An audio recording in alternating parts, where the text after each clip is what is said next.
Pemirsa, kembali saya Antik Bintari. Di program Bersama Pakar pada episode kali ini kita akan berbincang mengenai kemungkinan munculnya klaster terbaru usai Ramadan.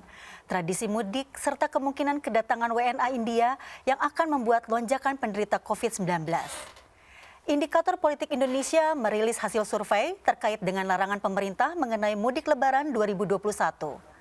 Pelarangan yang diharapkan dapat mencegah penularan dan menurunkan angka penderita COVID-19 ini ternyata tidak sepenuhnya diikuti oleh masyarakat. 20,8% masyarakat kemungkinan besar tetap akan melakukan mudik atau pergi ke tempat wisata.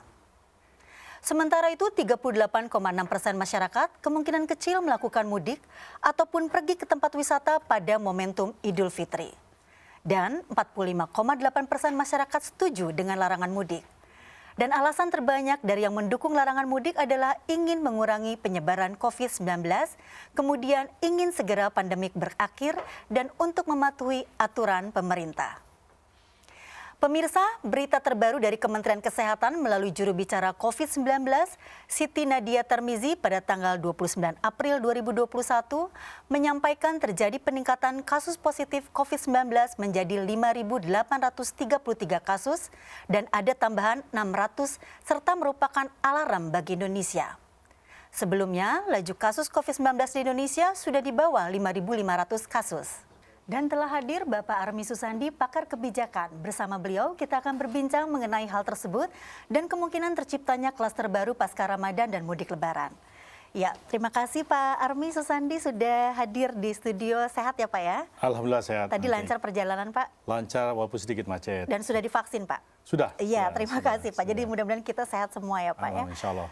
Ya, baik Pak Army, tadi sudah disampaikan sebelumnya bahwa kita berhadapan dengan isu selanjutnya nih pasca COVID ini, yaitu bagaimana pemerintah berhadapan dengan mudik Lebaran, begitu ya, dan bagaimana adaptasi kebiasaan baru ini juga menjadi tantangan, begitu ya. Nah Pak, seperti sudah diketahui bahwa pemerintah seperti tahun sebelumnya itu telah mengeluarkan beberapa peraturan nih Pak. Dari mulai himbauan, kemudian larangan mudik bagi ASN gitu ya Pak, kemudian pembatasan semua transportasi darat, laut, udara ya, dan kemudian cuti bersama pun bahkan dikurangi ya Pak ya. Tapi kemudian kita ketahui bersama Pak bahwa ternyata di beberapa lokasi gitu ya Pak, terutama di Jakarta kemarin kita sama-sama lihat Pak, Tanah Abang nih Pak, penuh sesak dengan masyarakat yang ada di dalam kotanya, bukan yang keluar gitu ya Pak ya. Nah, seperti apa Bapak melihat hal tersebut Pak? Apakah bisa dikatakan larangan ini tidak cukup efektif atau seperti apa Pak Army melihat? Saya kira dimanapun yang namanya larangan pasti dengan suatu konsekuensi yang harusnya ditegakkan oleh para aparatnya. Nah, kita mengetahui bahwa masyarakat kita ini sangat luas sekali dan juga tingkat sadar masyarakat kita masih perlu kita tingkatkan, sehingga adanya kasus Tanah Abang ataupun kasus pasar baru di tempat yang lain atau pasar-pasar lainnya itu pasti akan muncul. Nah, biasanya masyarakat melihat dari tindakan yang lebih tegas dari pemerintah atau aparat lainnya yang ada di lokasi itu. Kalau tidak ada seperti itu, maka mereka cenderung untuk mencoba-coba. Nah, mencoba-coba pada saat yang bersamaan tentunya ramai sekali orang yang datang, sehingga apa yang terjadi di Tanah Abang ini saya kira tidak hanya terjadi di Tanah Abang. Saya lihat ada di Sumatera juga ada, di Bukit Tinggi, yang ada di tempat-tempat yang di pusat keramaian ya Pak ya. Selalu pusat keramaian yang cenderung muncul menjadi suatu tempat baru mereka berkumpul. Nah, ini yang saya kira menjadi suatu budaya muncul sebelum Lebaran. Nanti akan muncul lagi pada saat setelah Lebaran begitu.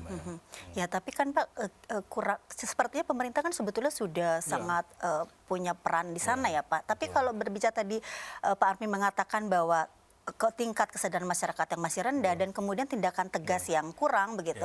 Apakah memang karena surat himbauan ini hanya dalam bentuk himbauan ya Pak, sehingga tidak ada sanksi begitu? Ya, jadi begini, memang kadang-kadang ada dikotomi antara kita ingin bagaimana COVID cepat selesai, pada saat yang bersamaan kita ada kebutuhan lain, ada desakan lain dari kelompok masyarakat.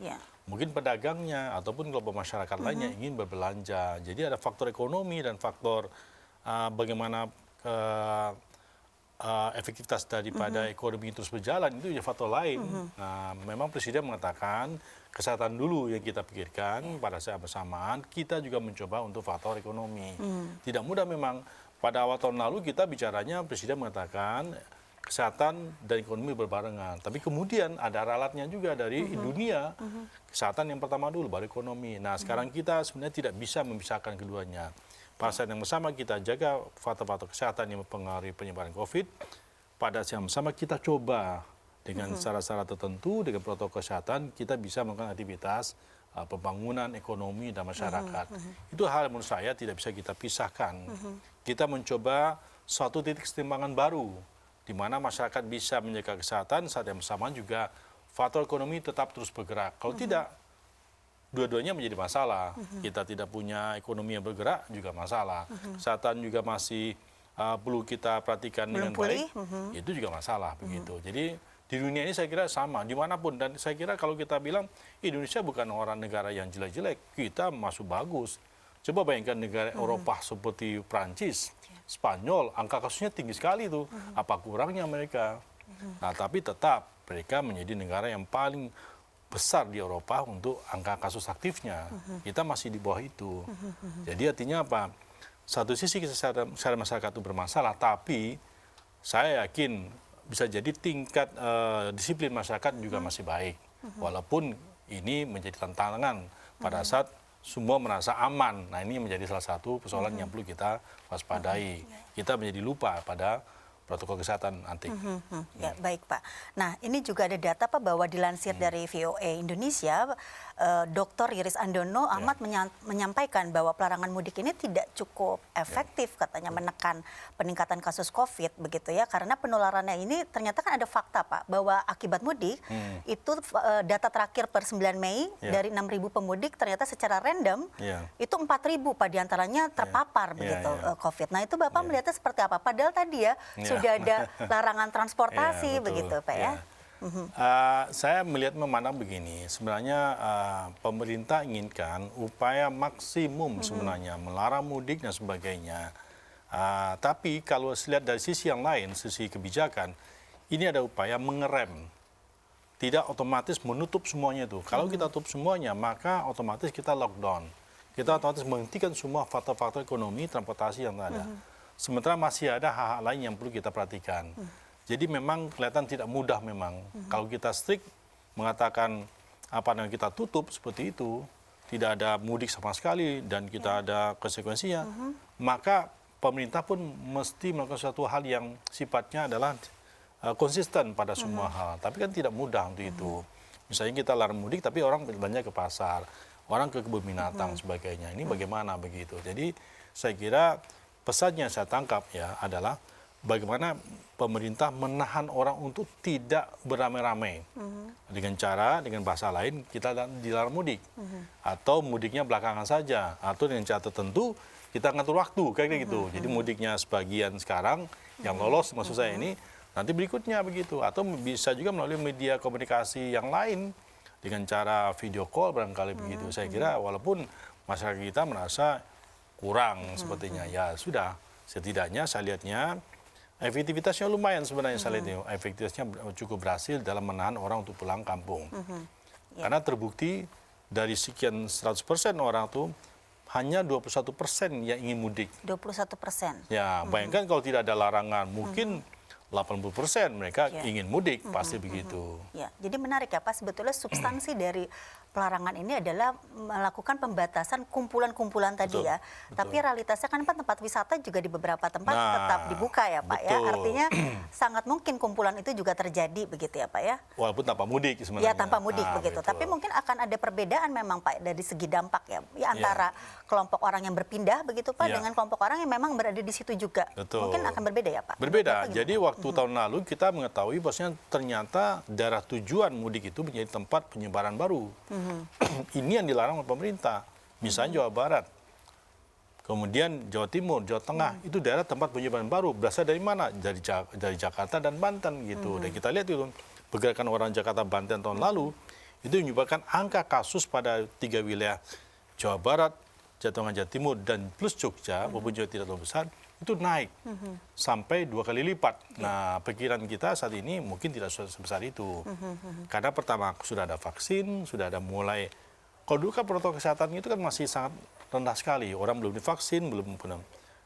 aktivitasnya belum mengenal namanya antigen dulunya. Nah, sekarang sudah ada antigen, sudah ada PCR, sekarang ada genos yang bisa kita mengetahui tingkat akurasinya juga cukup tinggi.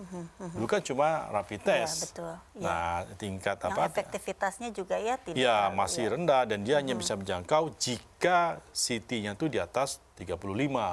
Sekarang dengan teknologi sekarang dengan genos ataupun dengan antigen itu sudah sampai 70%, dia mencapai 80%.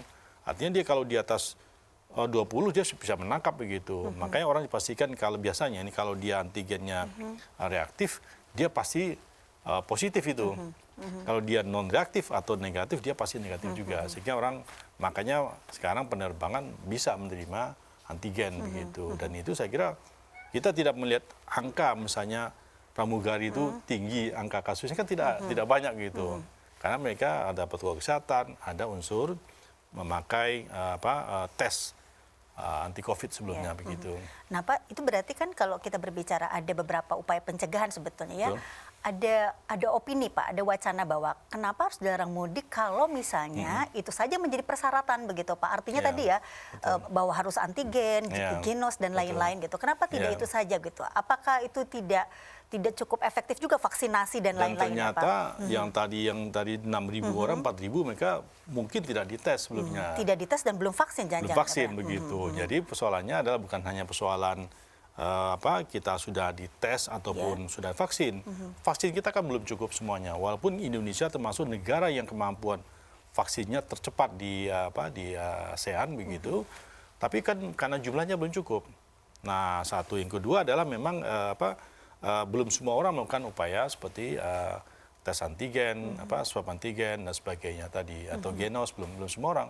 Terbukti dengan angka yang tadi Antik sampaikan, 6.000, 4.000 dinyatakan adalah positif. Yakin saya mereka tidak melakukan upaya tes sebelumnya. Berarti padahal sebetulnya sudah berbagai cara ya pemerintah dan itu tadi kembali lagi kesadaran masyarakat ya Pak ya. Nah, jadi masyarakat ini diatur dengan cara tarik ulur menurut saya. Ya, kita bikin tegas mereka merespon. Apalagi masyarakat kita dilarang malah melawan, tidak dilarang malah diam saja.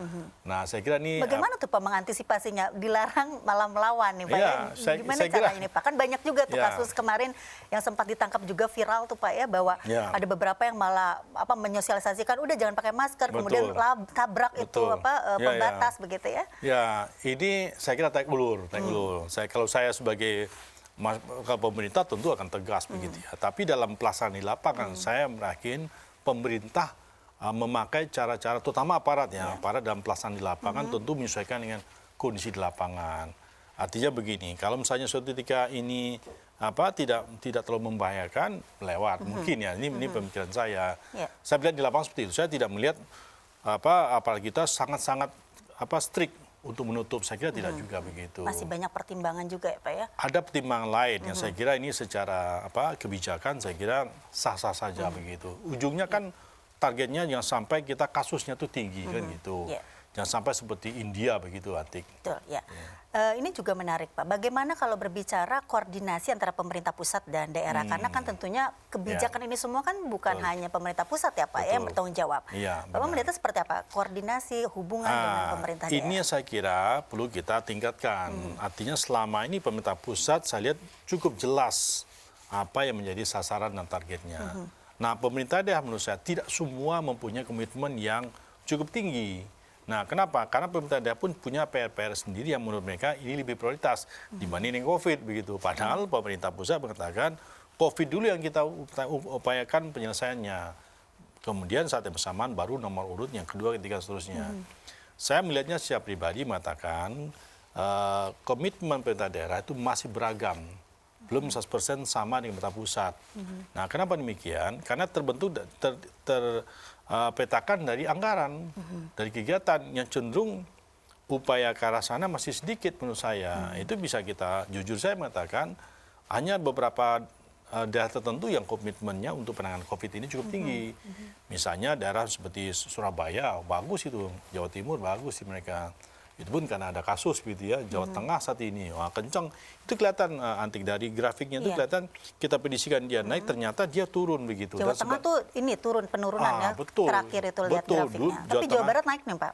Jawa Barat naik sekarang ini, tapi dia selalu posisinya kita pahami dia di daerah yang sangat dinamis. Dan penduduknya banyak sekali. Banyak, betul. Nomor 1, nomor 2 begitu ya di Indonesia ini. Tapi kalau Jawa Timur, Jawa Tengah itu dia cenderung ada upaya begitu. Karena dia tahu ada kesadaran komunal yang terbentuk sehingga dia ingin daerahnya itu adalah bisa turun.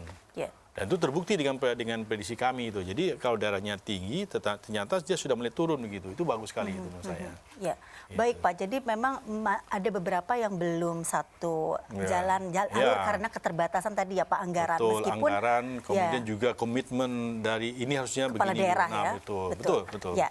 Sebetulnya daerah setahu saya juga sudah refocusing anggaran yang luar biasa ya Pak sebetulnya untuk COVID ini ya. Betul, persis. Ya. Baik Pak, kita lanjut bahwa Kementerian Perhubungan Pak pada pertanggal 6 Mei itu menyampaikan terjadinya pergerakan moda transportasi udara, laut, dan kereta api. Jadi pas pembatasan tanggal 6 tuh Pak, itu ternyata masih ada pergerakan ya. Dan bagaimana Bapak melihat fakta ini ya bahwa pada saat pelarangan mereka udah curi start gitu loh Pak. Ya, ini yang terjadi memang.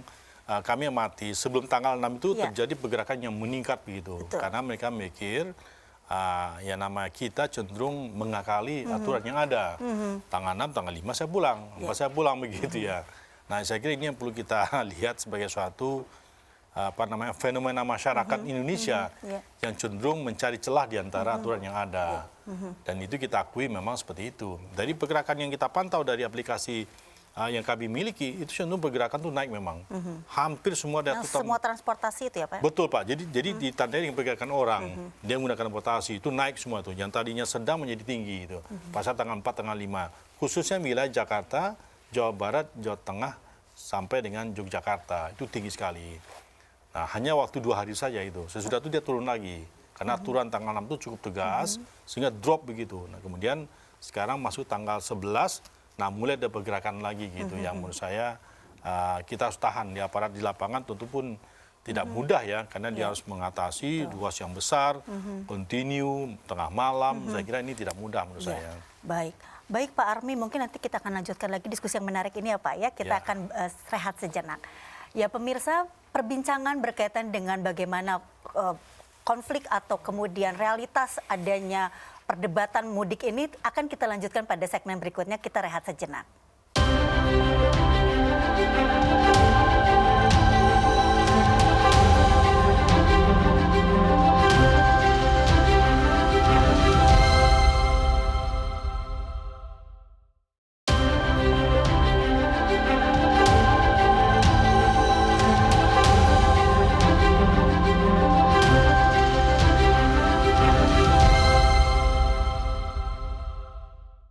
Ya pemirsa, kembali lagi dengan saya Antik Bintari dan Pak Army Susandi dalam Bersama Pakar. Kita lanjutkan lagi perbincangan yang menarik tadi yang sempat kita bahas lebih banyak lagi di segmen 2. Ya Pak Army, tadi juga sudah dibahas ya Pak ya bagaimana relasi atau hubungan pusat dan daerah ya, pemerintah pusat dan daerah.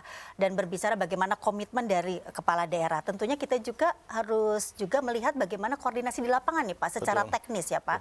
Apalagi ada wilayah-wilayah yang jelas perbatasan 2 daerah, apakah itu provinsi, kabupaten, kota, begitu ya Pak ya. Bapak melihatnya sejauh mana kesiapan gitu ya, kesiapan daerah dan terutama kalau bicara mitigasi ya Pak, artinya kan SDM-nya bagaimana begitu, kemudian koordinasi seperti apa? Saya kira ada setidaknya ada 2 masalah. Yang pertama koordinasi di perbatasan itu menurut saya sangat-sangat kurang. Kenapa demikian? Biasanya aparat kita itu hanya bicara soal di saat mereka masuk pada wilayah, pintu masuk. Sedangkan di perbatasan itu cenderung mereka lepaskan. Kenapa?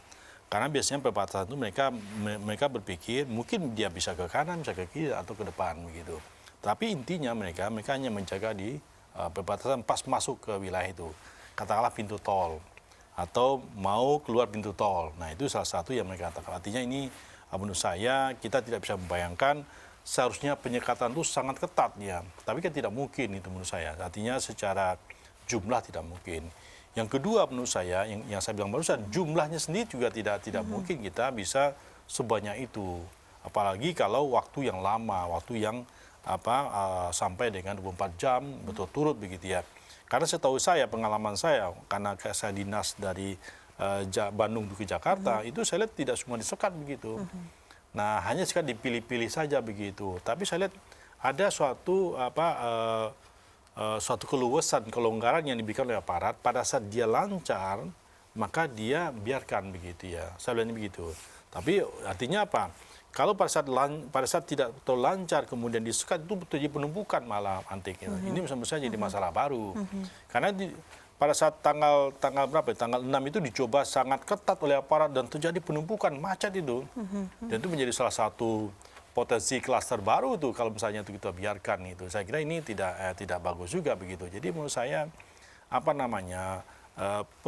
pelaksanaan kebijakan ini seharusnya bayangan kita adalah harus ketat. Tapi dalam pelaksanaan menurut saya perlu ada suatu toleransi juga begitu.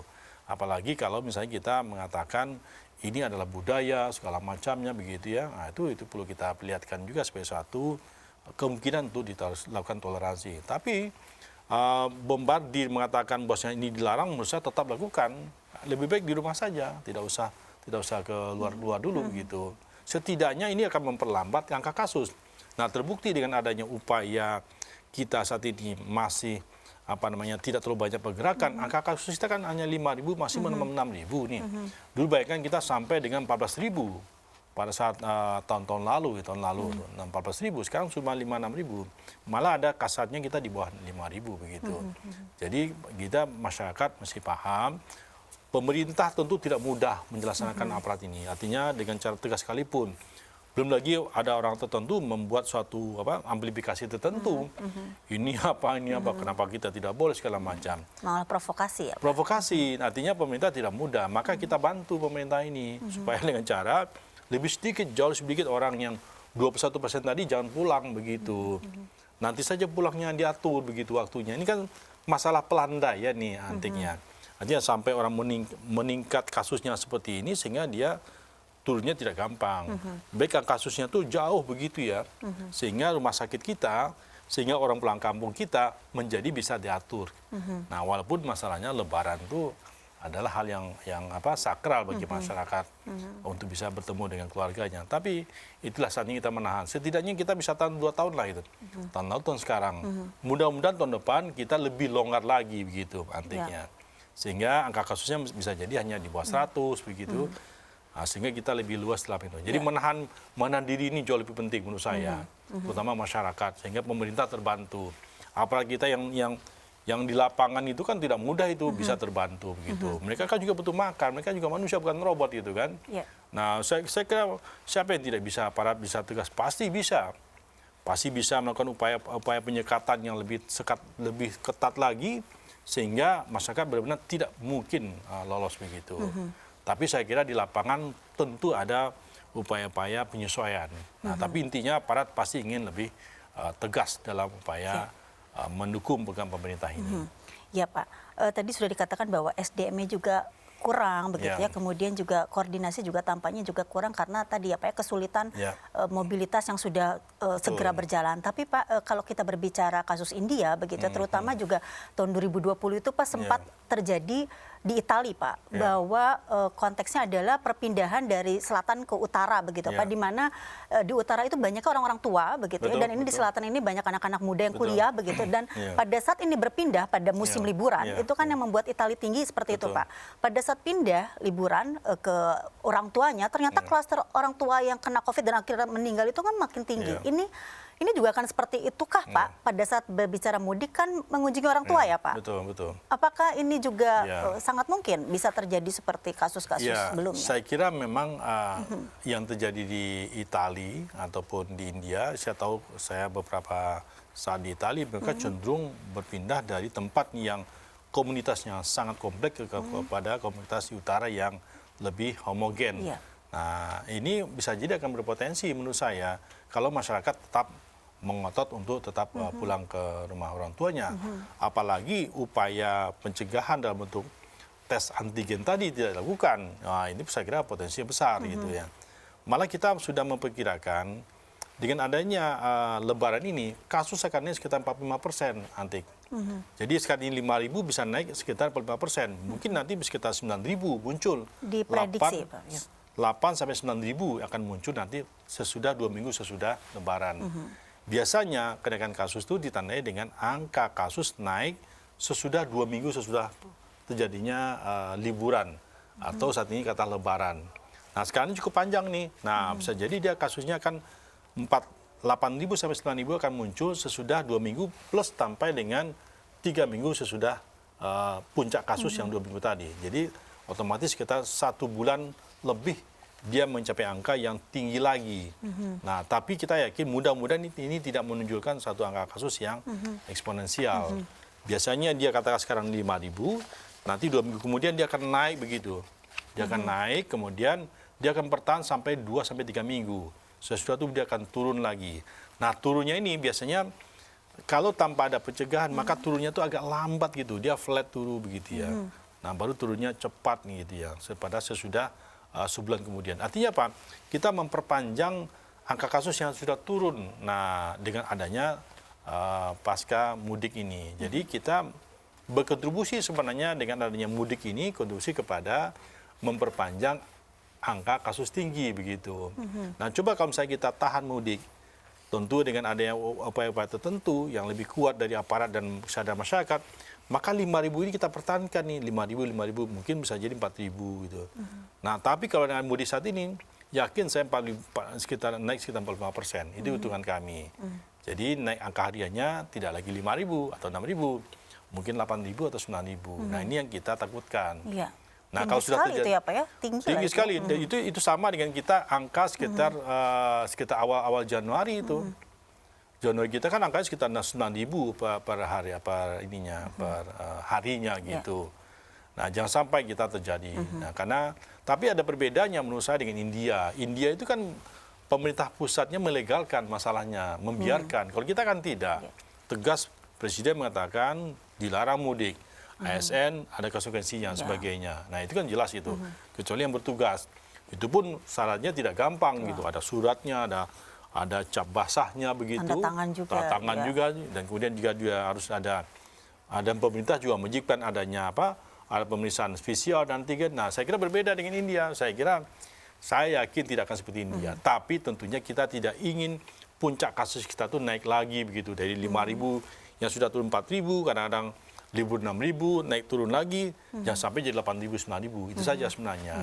Malah diharapkan turun ya sebetulnya Pak betul, ya. Betul. Baik Pak, tapi kalau tadi berkaca sangat kurangnya SDM di lapangan sehingga sangat mungkin ada yang katakanlah masuk gitu ya Pak ya tanpa diketahui gitu ya. Artinya secara legal dia bisa lah masuk ke wilayah mereka dan kemudian bertemu dengan orang tuanya dengan resiko-resiko kelompok rentan ini akan sangat mudah terpapar dan bisa jadi ini kan tadi menimbulkan selain angka COVID yang naik tentunya kematian juga sangat mungkin kan Pak menjadi tinggi. Karena kemungkinan ada komorbid pada orang tua. Betul. Nah, bagaimana Pak Bapak melihat kesiapan dari rumah sakit daerah Pak atau katakanlah ruang-ruang rawat inap karena kan kita juga harus melakukan mitigasi tersebut ya Pak ya. Ya, saat ini rumah sakit yang cukup tinggi BOR-nya adalah hanya Jawa Tengah. Jawa Tengah ya Pak. Saya kira ini kita perlu waspadai dari semua rumah sakit tadi.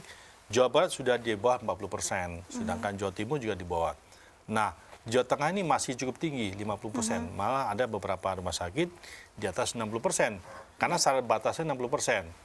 Nah, jadi artinya apa? Dan Jawa Tengah ini sebagai salah satu tujuan mudik bagi orang-orang yang ada di Jawa Tengah, di Jakarta, ataupun di Banten ini. Dan saya kira ini perlu kita waspadai Jawa Tengah ini. Apalagi kita tahu Jawa Tengah ini termasuk kematian tinggi sebenarnya.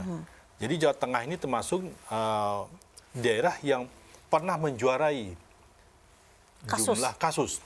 Dulu Jakarta, kemudian Jawa Timur, Jakarta, kemudian sekarang Jawa Tengah begitu ya. Nah, Jawa Tengah ini menurut saya perlu kita waspadai. Artinya kita walaupun trennya sudah angka kasusnya sudah mulai turun, angka kumulatifnya, tapi bornya, bed occupation ratio-nya harus diturunkan lagi, terutama di daerah kota Semarang.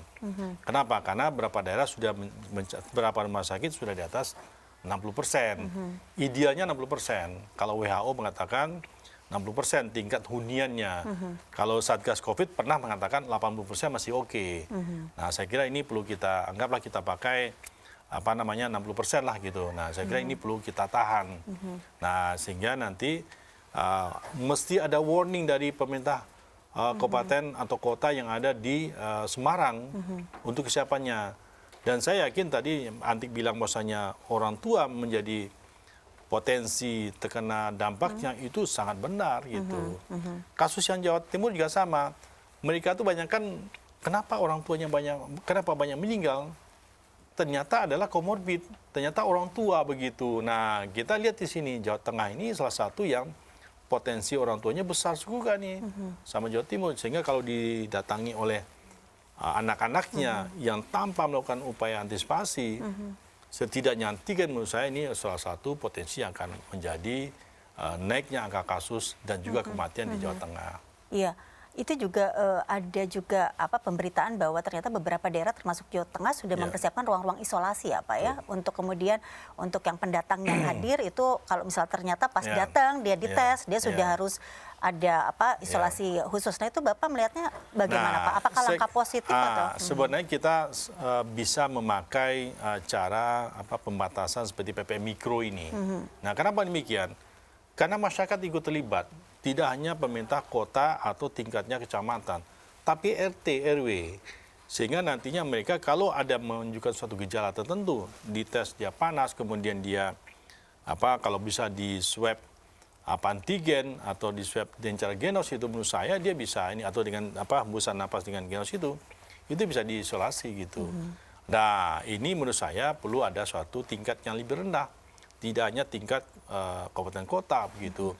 Ada upaya mandiri yang mesti kita gerakan pada masyarakat supaya ada gerakan mandiri dalam melakukan isolasi di tingkat RT atau RW. Satgas COVID yang ada di level itu betul. Nah, kenapa demikian? Karena rupanya tingkat kepemilikan, tingkat rasa yang tinggi itu beradanya di tingkat RT RW menurut saya bukanlah cukup tinggi di tingkat kabupaten kota begitu. Sehingga dia ingin wah ini kalau ada pendatang, welcome, silakan umpamanya kalau sudah lolos. Tetapi mereka harus diisolasi, mereka harus dites begitu. Saya kira tesnya sekarang semakin murah. Artinya masyarakat kalau dia punya kemauan datang ke daerah, tentu dia punya uang sebenarnya, cukup dana untuk melakukan tes gitu. Lakukan upaya preventif lainnya sebelum ataupun pada saat sampai di lokasi. Saya kira upaya ini kadang-kadang masyarakatnya, sudah ini kan nggak apa-apa, sampai ke daerah ketemu orang tua, tanpa masker segala macam begitu. Nah, itulah potensinya. Mungkin dia kuat secara fisik, tapi orang tuanya kan belum tentu. Nah, itu yang paling bahaya. Orang tua apalagi datang tanpa mandi segala macam, bertemu orang tua, bersalaman. Nah, itu saya kira ini hal yang menurut saya berpotensi untuk membuat angka kematian tinggi. Ini perlu kita waspadai, khususnya di Jawa Tengah. Jawa Tengah. Dan itu juga tadi ya layanan prasarana sarana kesehatan juga harus sudah dipersiapkan ya Pak untuk mengantisipasi. Ini saya kira ini membuat mestinya menurut saya aktiflah teman-teman dari nakes atau layanan kesehatan untuk coba melihat di mana daerah tujuan dari mudik itu di Jawa Tengah. Misalnya data tertentu. Sehingga mereka antisipasi di lapangan, tidak menunggu di rumah sakit. Apakah itu sudah dilakukan Pak? Bapak melihatnya apakah pemerintah Jawa Tengah? Saya kira belum. Nah, makanya menggerakkannya ada dua. Sebaiknya ada juga permintaan dari masyarakat level RT atau RW. Mereka inginkan coba minta di sini ada suatu tes COVID dengan cara genos atau dengan cara apapun, dengan cara saya kira murah sekarang kan. Dan malah sekarang tuh ada yang datang ke rumah kan gitu kan. Nah, kenapa tidak di satu RW? Mungkin bisa lebih murah begitu. Sehingga dia bisa menjaga RT, RW atau kampungnya yang bisa turun atau bisa bebas dari COVID. Zero begitu. COVID dengan kolaborasi ya Pak ya? Betul. Nah, kalau kata orang sekarang ada vaksin gotong royong, ini juga vaksin gotong royong ya Pak, dan kolaborasi di level masyarakat itu sangat diperlukan. Nih Pak, per 1 Mei diberitakan bahwa terjadi kasus COVID di Indonesia juga klaster baru mulai bermunculan Pak. Perkantoran, kemudian orang mulai berani untuk buka bersama begitu Pak ya, di mall, di kafe-kafe begitu. Kemudian juga istilah-istilah seperti munggahan begitu ya Pak ya, jadi puasa ini sudah bikin acara makan-makan nih Pak. Nah, kalau Bapak melihatnya apakah itu juga, karena kan tidak keluar dari wilayah ya Pak, apakah itu juga potensial juga menghadirkan klaster baru? Ya, saya kira betul. Itu ada potensi baru yang sebenarnya sudah lama terjadi, tapi saat ini trennya adalah munggahan, buka bersama dan sebagainya. Dan kita berada pada tempat yang lebih sempit. Nah, kalau dulu mungkin ada klaster industri, kantor pada tahap awal kita mulai buka kantor. Nah, sekarang ini dengan adanya aktivitas selama Ramadan dan sudah puasa, maka kita akan munculkan klaster-klaster baru. Nanti ada lagi klaster halal bihalal barangkali. Itu juga satu yang perlu kita. Open house gitu ya Pak ya? Open house dilarang tidak sih Pak sebetulnya? Saya kira tidak. Saya kira kalau di beberapa kantor sudah dilarang itu, sudah tidak ada lagi.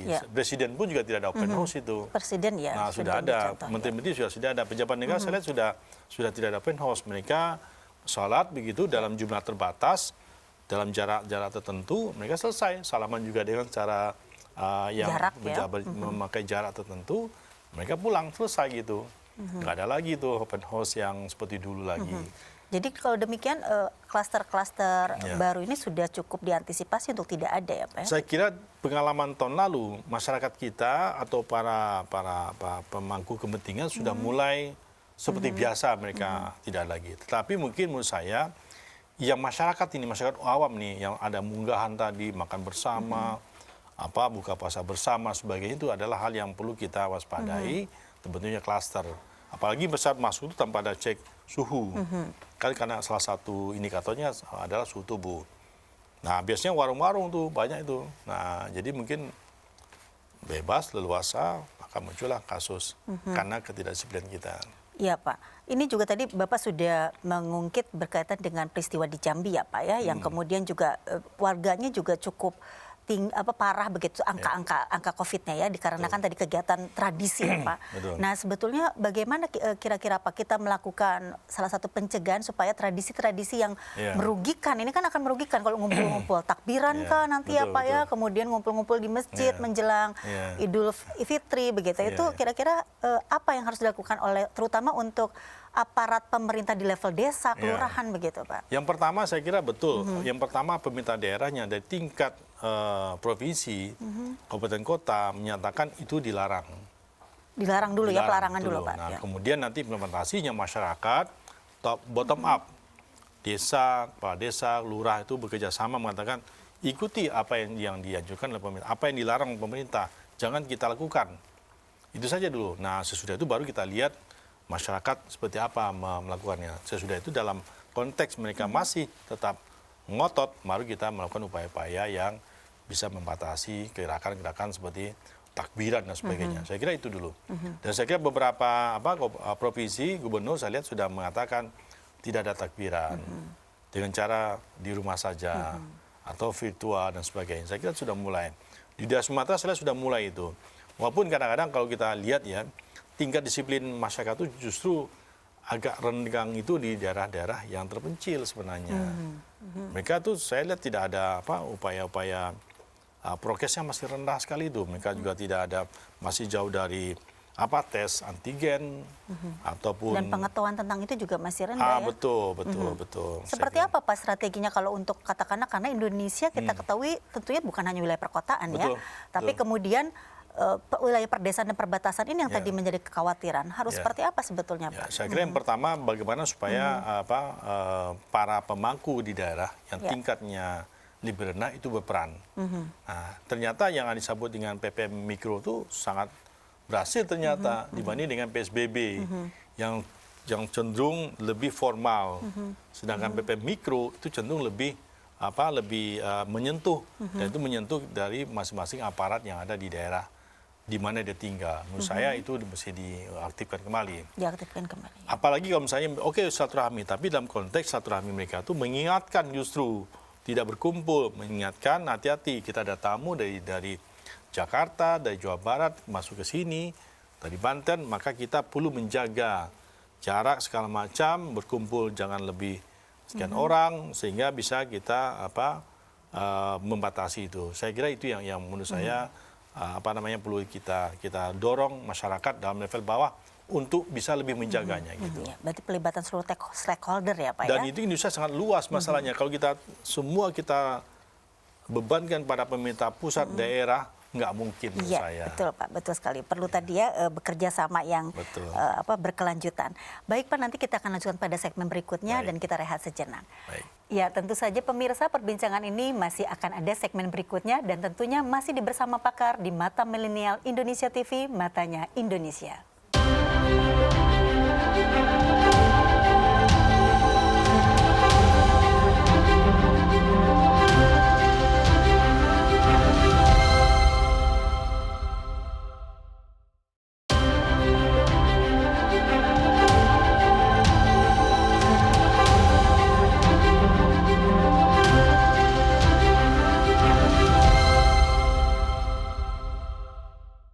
Ya, kita tentunya akan melanjutkan lagi perbincangan tadi yang tentunya belum selesai ya pemirsa.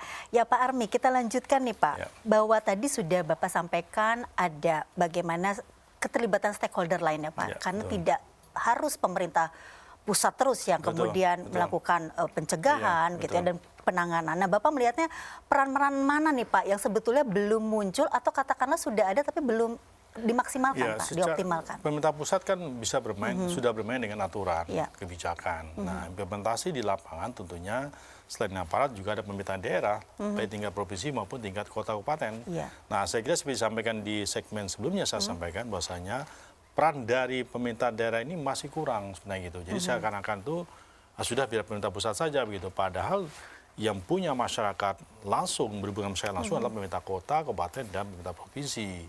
Termasuk juga pelengkap-pelengkap aparat yang ada di daerahnya. Termasuk juga Babinsa, kepolisian, polsek dan seterusnya. Ini saya kira masih perlu kita merasa ini wah ini bukan tugas saya gitu. Padahal itu yang paling utama begitu. Artinya pemerintah pusat sudah tegas mengatakan ini adalah aturannya daerah mudik. Nah, kemudian ada suatu mekanismenya. Nah, ini harus ditindaklanjuti oleh pemerintah daerah, provinsi maupun kota kabupaten untuk mengerahkan segala upayanya untuk bisa mengatasi orang sampai jam pulang begitu. Nah, bagian upaya tentu masyarakat pemerintah daerah tentu tahu karakter masyarakatnya, Antik. Jadi dia tahu nih biasanya mudiknya lewat mana, paling banyak dari mana segala macamnya, sehingga mereka bisa melakukan suatu improvisasi ataupun upaya-upaya yang lebih jitu dalam mengatasi atau mengurangi adanya mudik ini, sehingga angka kasus kita bisa kita redam dan kita turunkan begitu. Ya. Bagaimana dengan eksistensi dari Satgas Covid nih Pak? Kayaknya Ya, agak jarang terdengar lagi. betul. Dan berkaitan dengan tadi prokes dan kemudian 3M, 3T, Ya. kampanye itu apakah masih berjalan ya Pak? Ya, memang ada indikasi kesannya semua diserahkan pada pemerintah pusat. Padahal ada Satgas Covid tingkat daerah, Forkopimda. Ada juga di dalam Forkopimda itu ada ada Kapolda, ada namanya Pangdam, sebagainya. Harusnya berperan begitu mengatasi ini. Artinya sudah jelas kok dari Satgas Covid nasional, kerahkan sumber daya yang ada begitu, baik sipil maupun militer maupun polisi untuk mengatasi ini. Nah, silakan begitu menurut saya. Nah, tentunya dengan ada relokasi anggaran tadi, menurut saya itu salah satu upaya untuk mendukung kegiatan pada tingkat yang lebih rendah, tingkat provinsi maupun kota kabupaten. Saya kira ini kesadaran itu tinggi di tingkat pusat kadang-kadang, tapi tingkat daerah implementasi masih perlu kita tingkatkan begitu, sehingga dia bisa sejalan dengan apa yang diamanatkan atau apa yang diinginkan oleh pimpinan ataupun oleh pemerintah kita saat ini. Saya kira ini perlu masih PR. Karena kami beberapa hal tingkat sensitivitas dari pelaku pemerintah daerah juga masih kurang di daerah. Kami merasakan hal itu. Kita genjornya gos-gos tinggi sekali, mempushnya, tapi pada saat yang bersamaan di daerah biasa-biasa saja. Kata orang lanai-lanai saja begitu upaya mengkritisinya. Misalnya kita sangat keras sekali mengatakan Tanah Abang, tapi kan di daerah lain biasa saja itu. Nah, apakah aparatnya juga turun? Belum tentu juga begitu. Nah, saya kira ini PR kita bersama berlapis gitu. Pemerintah pusat, pemerintah daerah, kabupaten kota, masyarakatnya juga harus bisa ikut dalam upaya mensukseskan kita hindari COVID ini sehingga kita bisa makin lama makin turun angka kasus aktifnya yang muncul setiap harinya. Ya, jadi tetap harus bekerja sama semua pihak ya Pak, tidak bisa salah satu pihak saja. Ya Pak, kalau berkaitan tadi ya kita sudah membahas bagaimana dampak dari mudik ini yang ada kecenderungan sangat mungkin meningkatkan angka COVID. Nah, kalau dikaitkan dengan kebijakan yang sebelumnya Pak, PSBB, PPKM begitu ya. Bagaimana sebetulnya kalau hal ini diberlakukan kembali begitu ya, dan kemudian kaitannya dengan kegiatan ekonomi yang akan berlangsung di masyarakat Pak. Kan sekarang sudah mulai hidup lagi nih Pak. Jakarta pun juga sudah dinamikanya sudah baik lagi ya. Ternyata data menunjukkan bahwasanya klaster di mall itu cenderung lebih rendah dibanding dengan klaster yang ada di pasar tradisional. Nah, ini kita bisa melihat ini. Kenapa demikian? Karena menurut saya ruang tradisional itu sempit, tidak banyak dan berdempet. Sedangkan di mall itu cenderung luas. Bukan berarti saya mengatakan mall itu lebih aman, tidak begitu. tapi tingkat sadarnya pun pengetatan pemeriksaan pada saat masuk juga lebih tinggi. Nah, saya kira ini kita melihat dimanapun kita perlu membatasi ruang yang lebih luas untuk bisa kita interaksi, dan juga prokesnya mesti kita jalankan dengan baik. Nah, pada pasar tradisional juga saya kira juga bisa kita tatakan, itu masyarakat kita yang paling banyak begitu. Kita mulai dari masuknya begitu. Kemudian ibu-ibunya pakai masker, kemudian dia harus suatu ketika setiap waktu kita semprot begitu. Nah, ini yang kita perlukan peran dari pemerintah daerah untuk bisa melindungi masyarakatnya yang cenderung lebih majemuk dengan tingkat pemahaman yang tidak sama begitu. Nah, ini yang perlu PR kita. Jadi kalau begitu Pak, kegiatan ekonomi ini sebisa mungkin tetap dipertahankan kondisi tetap seperti dipertahankan menurut saya dengan cara yang kita bisa menjamin prokes kita berjalan. Tidak mungkin kita masyarakat kita batasi terus-menerus, tidak mungkin juga begitu. Misalnya begini, saya kira juga ada suatu pertokoan karena COVID-nya tinggi, ada 2-3 orang kasus, kita tutup selama 2 minggu. Itu kan suatu punishment juga sebenarnya. Akhirnya dia bersama-sama untuk bisa menjaga. Kalau enggak, dia 2 minggu dia tidak terbuka tokonya atau warungnya. Saya kira ini salah satu cara menurut saya. Jadi saya kira juga di luar negeri, dimanapun, tidak ada yang melakukan lockdown, full lockdown itu tidak ada. Paling parsial, itu pun kadang-kadang selama beberapa hari. Kadang ada 3 hari, maksimum selama 2 minggu. Nah, saya kira itu pun mereka sudah mulai terbiasa dengan hal seperti itu. Kalau dulu kan heboh, lockdown bagaimana nih heboh secara nasional, hoax bermunculan, yang tidak benar jadi benar dan sebaliknya begitu. Susah untuk kita memisahkannya. Saya kira saat ini kita sudah mulai sadar. Kalau dulu antiknya, saya bilang 46% orang ingin pulang kampung. Sekarang 21% sudah mulai turun begitu ya. Nah, sisanya jaga-jaga mereka. Nah, tentunya kita ingin yang 21% ini katakan mau pulang, kita bisa hambat, batasi dengan sekat-sekat. Yang sisanya ini potensi pulang ini kita urungkan niat mereka dengan cara-cara memberikan suatu pesan-pesan tertentu. Mulai suatu informasi yang mudah dipahami dan sebagainya. Nah, sehingga mereka bisa menahan hanya sebentar saja ini. Hanya beberapa hari saja untuk bisa jangan terjadi puncak orang terjadi kerumunan karena pulang kampung ataupun karena silaturahmi Idul Fitri ini. Ya, dan termasuk juga mengantisipasi nanti kembalinya mereka ya Pak ya. Betul. Karena akan membawa saudara biasanya kan Pak, membawa kemudian teman-teman lain ke Jakarta misalnya atau ke kota-kota besar lainnya. Ini juga perlu diantisipasi ya Pak ya. Betul. Nah Pak, ini yang terakhir Pak, tentunya berkaitan dengan pemulihan ekonomi nasional. Bagaimana menurut Bapak mensinergikan pemulihan ekonomi nasional ini dan penuntasan pandemi COVID-19 di era adaptasi kebiasaan baru ini ya Pak ya. Serta bagaimana kemudian kita semakin mengedukasi masyarakat nih Pak berkaitan dengan berbagai prokes tadi ya. Dulu saya ingat waktu zaman dulu tuh ada informasi tentang kualitas udara. Sini warnanya hijau. Yang dipajang di jalan itu ya Pak ya? Mungkin suatu kita pajang juga itu. Atau sekarang dipajang dengan HP. HP. Jadi masyarakat di sini daerah merah bukan begitu kan? Ini daerah kuning atau hijau. Sehingga upaya mereka lebih siap-siap untuk mereka mawas diri begitu ya. Nah, untuk bisa jangan sampai mereka itu tertular. Saya kira mesti dikombinasikan ya, karena kalau dulu itu kita masih belajar membuat peta daerah yang aman untuk AKB. Sekarang mereka sudah tahu itu semua. Nah, hanya sekarang sudah tahu sampai di depan HP mereka, smartphone mereka. Nah, ini saya kira sehingga mereka tahu ini daerahnya daerah merah ini begitu. Nah, jadi ada suatu transformasi yang harus kita lakukan lagi selain kita membuat peta daerah-daerah hijau, kuning, dan merah tadi. Kita transformasikan sampai informasinya kepada masyarakat. Nah, dulu saya bilang ternyata daerah potensi AKB itu banyak sekali dulu itu. Terutama ada Sumatera, Sulawesi, dan daerah NTT. Nah, sekarang ternyata daerah merah itu hanya di Jawa kebanyakan itu. Nah, sekarang Jawa sudah mulai warnanya mulai hijau dan kuning-kuning begitu. Artinya apa? Terjadi perbaikan. Kita sadari penanganan COVID di Indonesia ini menurut saya cukup baik menurut saya. Saya tidak bilang jelek, tidak mungkin. Uang negara Eropa sejauh lebih banyak daripada kita kok. Nah, sekarang bagaimana transformasi informasi tadi sampai pada masyarakat? Maka semua cenderung online, mereka semua rata-rata memiliki gadget Kalau tidak punya orang tuanya, anaknya yang punya. Maka informasi kita sampaikan kepada melalui media-media informasi yang mudah dipahami masyarakat. Termasuk informasi melalui media Instagram atau TikTok barangkali berbagai sosial media. Sosial media yang didaguni oleh anak muda saat ini, apalagi anak muda ini akan bergerak kepada orang tuanya nanti itu. Nah, kita susuri itu. Mudah-mudahan mereka bisa memahami dan bisa menjaga diri. Kalaupun yang sudah lolos pulang kampung sekalipun, mereka membatasi dirinya atau mereka lakukan swab segala macam.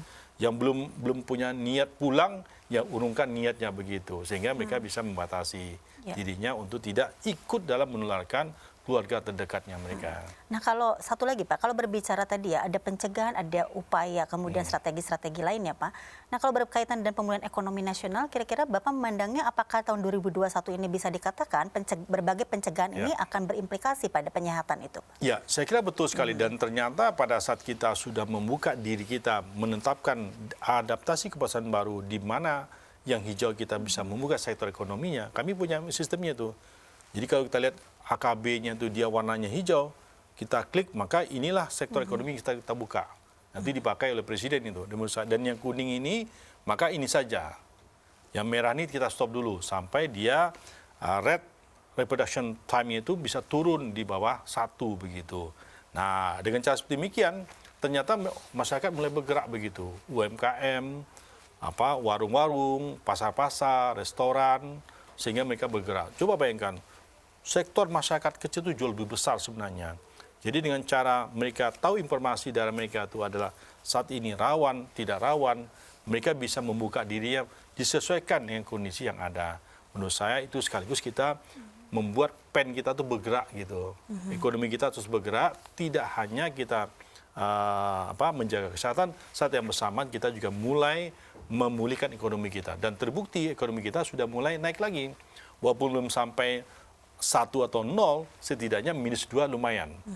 Dan itu menurut saya jauh meningkat dibanding -5 dulunya. Ya, di tahun kemarin ya Pak ya? Tahun kemarin, -7 segala macam. Dan beberapa negara menurut saya kita termasuk 5 besar nih yang masih yang cukup naik. Sementara ada yang -17 itu Mbak Antik ya. -10 masih ada negara seperti itu. Nah, Cina memang dia positif. Nah, kita urutan keempat lah begitu. Sekarang naik setelah India turun, kita naik posisinya begitu. Ya, baik, tetap ada optimisme ya Pak ya? Optimisme tetap kita jaga. Baik Pak, mungkin ini perbincangannya sangat menarik. Ada statement terakhir mungkin Pak yang Bapak bisa sampaikan ke pemirsa untuk juga menyosialisasikan bagaimana pentingnya ya menjaga semua prokes ini dalam konteks mudik ini Pak. Silakan. Mari kita jaga kesehatan kita jaga silaturahmi kita, dan kita harapkan kita bisa kembali kepada kondisi yang jauh lebih normal. Dan kita harapkan nantinya kondisi kesehatan kita ini juga sekaligus membaik dengan kondisi ekonomi kita yang kelihatannya sudah mulai membaik. Saya yakin masyarakat kita, Indonesia saat ini, kita tahan diri kita sebentar untuk tidak melepaskan kerinduan pada keluarga kita. Mudah-mudahan pada waktu mendatang kesehatan kita membaik, ekonomi kita insya Allah akan membaik juga. Demikian Mbak Antik. Ya, terima kasih Pak Army, perbincangan yang menarik dan mudah-mudahan bermanfaat bagi pemirsa semua. Terima kasih Pak. Ya. Pemirsa, tentu saja berbagai pencegahan telah diupayakan oleh pemerintah untuk melakukan penurunan angka COVID-19 di Indonesia. Dan tentunya kerjasama semua pihak tetap diharapkan sehingga kita bersama-sama menuju bangsa yang lebih sehat dalam berbagai hal seperti politik, sosial, dan ekonomi. Terima kasih atas perhatiannya. Saya Antik Bintari undur diri. Sampai berjumpa kembali di Bersama Pakar di Mata Milenial Indonesia TV, matanya Indonesia. Sampai jumpa.